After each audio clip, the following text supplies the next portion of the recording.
사실 북한을 탈출했다가 다시 돌아오는 사람들이 있습니다. 흔한 이유는 남한에 대한 환멸입니다. 남한을 떠올리면 케이팝의 화려함 세계를 사로잡은 드라마, 그리고 겉보기에 번영하는 경제를 떠올리시겠죠. 하지만 그 화려한 겉모습 뒤에는 거의 알려지지 않은 어두운 현실이 숨겨져 있다고 말씀드리면 어떨까요? 가난이 여전히 심각한 문제라는 사실, 그리고 노인들이 가장 큰 피해를 입는다는 사실 알고 계셨나요? 생존을 위해 매춘으로 생계를 이어가는 노년 여성이나 언론이 외면하는 비극의 현장인 수도의 빈민가에 대한 이야기를 들어보셨나요? 어둡죠? 자, 오늘 준비하세요. 아름다운 세상이 이 아시아 국가의 완벽한 이미지 뒤에 숨겨진 진실을 드러낼 것입니다. 1번 위치 및 지리적 데이터. 한국은 크기는 작지만 그 존재감은 거대합니다. 한반도 남쪽에 위치한 한국은 아시아와 일본을 연결하고 동해에 둘러싸여 있습니다. 지리적 조건은 대조적입니다. 현대적인 고층 빌딩들이 국토의 대부분을 덮고 있는 산과 공간을 공유하고 옛것과 새것이 조화를 이루며 공존합니다. 수도 서울이 바로 이러한 조화를 잘 보여줍니다. 한강변에는 수백 년 된 사찰과 미래지향적인 쇼핑몰이 공존합니다. 모든 거리는 회복력과 변화에 대한 이야기를 담고 있으며 시장에는 한국 문화와 길거리 음식이 넘쳐납니다. 국토의 70%가 산악지대이며 제주도의 한라산은 그 중에서도 단연 돋보입니다. 이 사화산은 제주도를 해변, 꽃밭, 용암 동굴이 있는 자연의 낙원으로 만들어 주었습니다. 낙동강과 한강 같은 강은 한국의 농업과 성장에 필수적인 역할을 했으며 한국은 아시아의 용 중 하나로 성장했습니다. 계절에 따라 겨울에 눈 덮인 봉우리에서 봄의 벚꽃까지 풍경이 달라집니다. 그리고 황해 또한 빼놓을 수 없습니다. 꼭 노란색은 아닙니다. 중국 강들의 퇴적물에서 나온 색입니다. 흥미로운 광경일 뿐만 아니라 무역노이자 전투 장소로서 역사적으로 중요한 의미를 지녔습니다. 이번 역사. 한국의 역사는 도전 성취, 그리고 변화의 서사시입니다. 오늘날 고층 빌딩 최첨단 기술, 그리고 대중문화로 유명한 한국의 역사는 결정적인 순간들로 점철되어 있습니다. 20세기 초 한국은 1910년부터 1945년까지 일본의 지배를 받았습니다. 이 기간 동안 한국은 식민지로 취급되었고 천연자원은 착취당했으며 토착 문화는 억압되었습니다. 한국인들은 일본어와 관습을 받아들여야 했고 많은 사람들이 강제 노역에 시달렸습니다. 제2차 세계대전이 종식되면서 해방이 찾아왔지만 동시에 한반도는 분단되었습니다. 냉전으로 인해 남북으로 갈라졌습니다. 북쪽에는 소련의 영향을 받는 김일성이 이끄는 공산주의 정권이, 남쪽에는 미국의 지원을 받는 공화국이 있었습니다. 이는 곧 1950년 한국 전쟁으로 확대되었고 이 참혹한 대립은 1953년 휴전으로 이어졌지만 공식적인 평화는 이루어지지 않았습니다. 오늘날까지도 비무장지대는 한반도를 가로지르며 남북 간의 끊임없는 긴장을 상징합니다. 이후 수십 년에 걸쳐 한국은 황폐한 농업 경제에서 세계에서 가장 빠르게 성장하는 경제 중 하나로 거듭났습니다. 이 기적은 군사 정권 시절 교육 사회 기반 시설, 수출에 막대한 투자를 단행하며 엄청난 노력과 희생의 결실을 맺었고 아시아를 대표하는 강호로 발돋움했습니다. 삼성과 현대 같은 기업들은 세계적인 아이콘이 되었습니다. 그러나 어려움은 여전히 남아 있습니다. 현대적인 모습 뒤에는 잘 알려지지 않은 더욱 어두운 면이 숨겨져 있으며 이제 여러분은 그 모습을 발견하게 될 것입니다. 3번 인구 통계학적 과제. 한국은 다른 나라들과 마찬가지로 급속한 고령화 문제에 직면해 있습니다. 2030년까지 기대 수명이 휩세로 예상되며 한국은 세계에서 가장 고령화된 인구를 가진 나라 중 하나입니다. 하지만 진짜 문제는 사람들이 더 오래 산다는 것이 아닙니다. 사실 그것은 하나의 성과입니다. 문제는 한국이 세계 최저 수준의 출산율을 기록하여 심각한 인구 불균형을 초래한다는 것입니다. 2015년부터 정부는 주택 보조금과 자녀를 둔 가정에 대한 지원 등 재정적 인센티브를 통해 이러한 추세를 반전시키려 노력했지만 지금까지는 미미한 성과만 거두었습니다. 문제는 급속한 고령화와 이를 부양할 젊은 인구 감소로 인해 의료 및 연금 제도에 대한 압력이 커지고 경제 성장이 둔화될 위험이 있다는 것입니다. 그리고 앞으로 보시다시피 이는 비극의 악순환입니다. 그렇다면 왜 그렇게 많은 사람들이 아이를 갖지 않으려 할까요? 그 이유는 복잡합니다. 긴 노동시간, 정체된 임금, 그리고 치솟는 생활비 때문에 많은 젊은이들이 가정을 꾸리기 전에 2번, 3번, 심지어 그 이상 고민하게 됩니다. 이처럼 경쟁적이고 힘든 환경에서 아이를 키우는 것은 결코 쉬운 일이 아닙니다. 더욱이 한국 여성들의 인식과 우선순위도 변화하고 있습니다. 4번 남성 우월주의와 지배적인 악덕. 역사적으로 특히 아시아 문화권에서는 여성들이 순종하도록 양육되어 왔습니다. 세상이 많은 면에서 발전했지만 이러한 순종은 여전히 여러 면에서 드러납니다. 예를 들어 중국 여성들을 생각해 보세요. 오늘날까지도 중국 여성들은 사회가 정한 특정 규범을 따르지 않으면 낙인과 편견에 시달립니다. 예를 들어 중국에서는 부모들이 여전히 자녀, 특히 미혼 딸을 마치 결혼 시장에 온 것처럼 공공장소에 홍보한다는 사실을 알고 계셨나요? 게다가 여성들이 결혼 생활에서 어떻게 행동해야 하는지 가르치는 강좌도 있습니다. 하지만 온갖 의심스러운 조언 중에서도 가장 어처구니 없는 조언은 바로 그가 당신을 때리면 맞대지 말고 참아내고 이혼을 요구하지 마라 일 것입니다. 한국 여성들의 이야기로 돌아가 보면 한국의 상황은 크게 다르지 않습니다. 중국 여성들처럼 많은 한국 여성들은 여전히 편견이 강하고 종종 극도로 성차별적인 사회에 직면해 있습니다. 그러나 상황이 변하기 시작했고 점점 더 많은 여성들이 현지 파트너를 찾는 것을 포기하고 있습니다. 컵이라는 운동이 생겨났는데 이는 4가지 금기사항을 뜻합니다. 데이트하지 말고, 친밀한 관계를 맺지 말고, 결혼하지 말고, 아이를 갖지 말라는 것입니다. 드라마 속 한국 남성들은 귀엽고 로맨틱하고 배려심이 깊은 완벽한 왕자님처럼 보일지 모르지만 많은 한국 여성들은 현실이 매우 다르다고 말합니다. 최근 조사에 따르면 한국 여성의 약 65%가 결혼이나 아이를 갖고 싶어 하지 않는다고 합니다. 왜 그럴까요? 높은 가정 폭력률 때문에 많은 여성들에게 결혼은 더 큰 문제로 이어지는 관문일 뿐이라는 것을 의미합니다. 구조적 성차별은 어디에나 존재합니다. 이러한 성차별의 심각성을 보여주기 위해 서울의 한 정치인은 남성 관련 비극이 증가하는 것이 여성 탓이라고 비난하기까지 했습니다. 그는 여성이 사회에 진출하면 남성의 일자리를 빼앗는 셈이고 이는 한국 여성들을 결혼에서 멀어지게 하고 결과적으로 남성들을 자살로 이끌 것이라고 주장했습니다.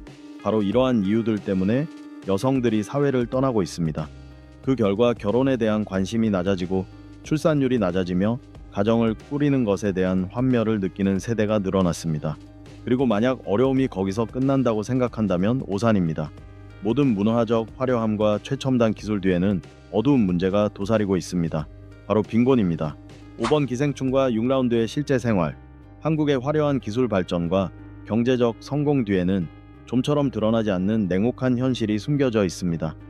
UN 인간개발지수 HD에서 이탈리아, 프랑스, 스페인보다 높은 23위를 차지했음에도 불구하고 한국인의 16% 이상이 빈곤 속에 살고 있습니다.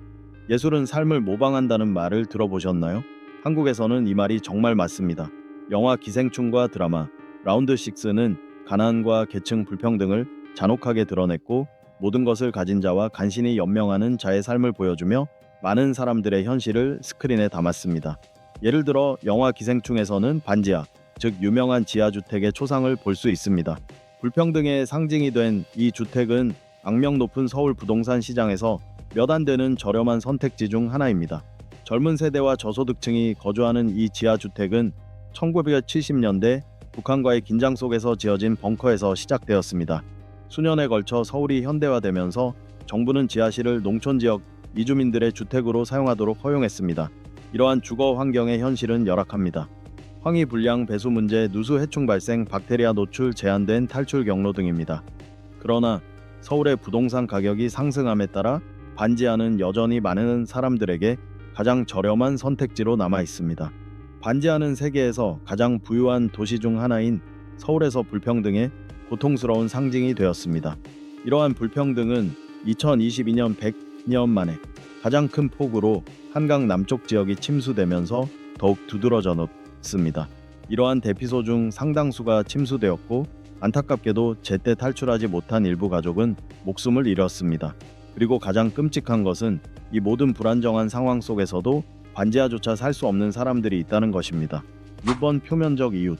어쩌면 인생의 어느 시점에 인터넷에서 집들이 늘어선 언덕 사진을 본 적이 있을 것입니다. 언뜻 보면 대도시의 풍경을 압도하는 브라질의 언덕 지역, 지금은 공동체라고 불리는 파벨라를 연상시킬지도 모릅니다. 이러한 공동체는 위압적으로 보일 수 있지만 브라질이나 콜롬비아의 유명한 메덴, 콘민과 같은 개발도상국에서는 흔히 볼 수 있습니다. 하지만 세계 14위 경제 대국인 브라질의 파벨라에 대해 이야기할 때는 어떨까요?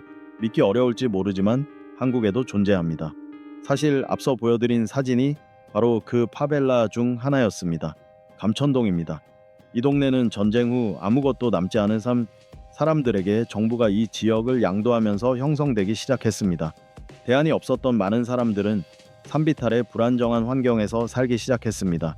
시간이 흐르면서 감천동은 활기를 되찾았고 예술가들은 함께 모여 집들의 그림을 그리고 거리에 예술 작품을 흩뿌려 관광객들을 끌어들였습니다. 오늘날 이 동네는 작은 집들과 좁은 골목길 그리고 흩어져 있는 몇몇 조각품으로 유명합니다. 여우 옆에 있는 어린 왕자 동상은 인기 명소로 많은 사람들이 사진을 찍기 위해 줄을 서 있습니다. 하지만 수도 서울 한복판에는 그렇지 못한 빈민가가 있습니다. 7번 사치와 쓰레기. 2012년에 영적 피정이나 다른 세상에 있지 않았다면 한국 래퍼 싸이의 강남 스타일을 듣고 춤을 추었을 가능성이 높습니다. 이 노래의 세계적인 성공은 서울에서 가장 부유한 지역 중 하나인 강남에 주목하게 했습니다. 이곳은 최근 수십 년 동안 한국이 경험한 경제 발전의 두 가지 면모를 보여주는 곳입니다. 혼잡한 거리에는 우뚝 솟은 마천루, 세계적인 디자이너 숍 세련된 바들이 즐비합니다. 하지만 몇 걸음만 가면 극명한 대조를 이룹니다. 바로 빈곤이 만연한 지역입니다. 두세 개를 가르는 거리는 5km도 차에 되지 않지만 그 거리는 훨씬 더 멀어 보입니다. 돌담과 그 존재를 거의 감춰주는 나무 뒤편에는 금속나무, 심지어 담요로 지어진 수백 채의 판잣집이 한국의 경제 기적의 혜택을 받지 못한 사람들에게 안식처를 제공합니다. 약 2,000명의 사람들이 불안한 환경 속에서 살고 있는데 특히 곳곳에서 늘어나는 사치에 비하면 더욱 그렇습니다. 이 위태로운 정착촌은 서울에서 가장 부유한 지역 중심부에 5만 8천 제곱미터에 달하는 면적을 차지하고 있습니다.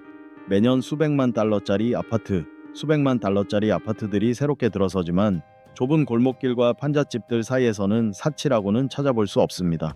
대부분의 주택에는 도시의 매서운 겨울에 필수적인 욕실이나 적절한 난방시설이 부족합니다. 그곳을 걷는 것은 매일매일 힘겨운 일입니다. 이곳의 기원은 1988년으로 거슬러 올라갑니다. 서울올림픽을 앞둔 몇 달 동안 정부는 새 경기장 인근 주민들을 쫓아내 도시를 아름답게 꾸미기로 결정했습니다. 가난을 벗어나 아시아의 호랑이로 변모한 우리나라의 모습을 세상에 보여주고 싶었기 때문입니다. 하지만 많은 사람들에게 이러한 변화는 상실만을 안겨주었습니다. 갈 곳이 없어진 피난민들은 이전에는 보호받던 지역에 사유지를 차지했고 그렇게 이 소외된 공동체가 탄생했습니다. 전 세계의 다른 많은 슬럼가와 마찬가지로 이곳 역시 궁핍과 배제의 결과였습니다. 오늘날 이곳 주민들은 재활용 골판지 수거나 자빌 같은 비공식적인 일로 근근히 생계를 이어가고 있습니다. 하지만 이들이 두려워하는 것은 빈곤만이 아닙니다. 한국은 주요 도시에 여러 차례 논란의 여지가 있는 도시화 프로그램을 시행하여 저소득층을 사실상 몰아내고 고급 주택 단지를 조성했습니다. 한국 사회가 편견에 가득 차 있다는 사실은 말할 것도 없습니다. 그리고 성공한 사람들에게 이들은 그저 버림받은 존재일 뿐입니다. 마치 존재하지 않는 것처럼 느껴집니다. 빈민가에서 산다는 것은 완전한 실패를 의미합니다. 그리고 많은 사람들에게 이들은 사라져야 할 것처럼 느껴집니다. 안타깝게도 이것이 현실입니다. 구룡시 정부는 자신들의 목표를 숨기지 않습니다. 구룡 주민들은 그곳에 있을 곳이 없습니다. 수년 동안 당국은 추가 점거를 막기 위해 경찰서를 설치하고 빈집이 생기면 철거하는 등 이들을 몰아내기 위해 노력해왔습니다. 2012년 서울의 화려함과 부를 세상에 보여준 강남 스타일의 성공으로 주변 지역의 빈곤은 더욱 불편해졌습니다. 이는 신속한 퇴거 프로젝트를 촉발하기에 충분했습니다. 하지만 수많은 약속처럼 이 계획은 실현되지 않은 듯합니다. 2014년 대형 화재로 파벨라가 다시 한번 주목을 받았습니다. 주민들의 이주를 약속하는 개발 계획이 발표되었지만 아무것도 실현되지 않았습니다. 모든 것이 토지 소유주 주민 그리고 당국 사이의 끝없는 줄다리기 속에서 질질 끌려갔습니다. 약 2,000명이 거주하는 토지 소유주들은 이 지역을 되찾고 수십억 달러 규모의 도시개발 사업을 계획하고 있습니다. 하지만 주민들에게는 이러한 계획이 불확실성과 두려움을 증폭시킬 뿐입니다. 그리고 2023년 또 다른 대형 화재로 60채의 주택이 소실되는 비극이 다시 발생했습니다. 소방관들은 판지와 나무 판잣집에서 발생한 불길을 몇 시간 동안 진압했습니다. 당국은 이 문제에 대처하고 있다고 말하며 이번에는 주민들이 존엄성을 지키며 이주할 것이라고 약속했습니다. 하지만 진실은 그들이 어디로 갈지 아무도 모른다는 것입니다. 8번 노인과 관련된 인간의 비극, 상황이 이미 충분히 심각하지 않은 듯 더 악화될 수도 있습니다. 앞서 언급한 편견을 기억하십니까? 하지만 이는 외부에서만 비롯되는 것이 아닙니다.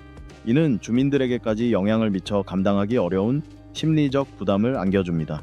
현대 서구화된 한국 사회에서 성공해야 한다는 압박감은 선진국 중 자살률이 가장 높은 나라가 되었습니다. 매년 인구 10만 명 중 약 30명이 스스로 목숨을 끊습니다. 약 5천만 명의 인구를 가진 한국에서 이는 매년 14,000명 이상이 삶을 포기한다는 것을 의미하며 그 수는 급속한 경제 성장과 함께 증가하고 있습니다. 더욱 놀라운 것은 이러한 상황이 특히 노인들에게 영향을 미친다는 것입니다. 노인들은 단연 가장 큰 피해를 입습니다. 서울에서는 50세에서 70세 사이의 여성 400여 명이 매일 종묘공원을 거닐며 생존을 위해 몸을 바치는 것으로 추산됩니다. 많은 사람들에게 이는 절박한 투쟁입니다.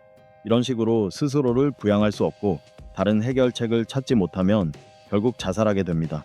젊은 세대는 부모를 부양할 수 없고 정부는 필요한 지원을 제공하지 못합니다.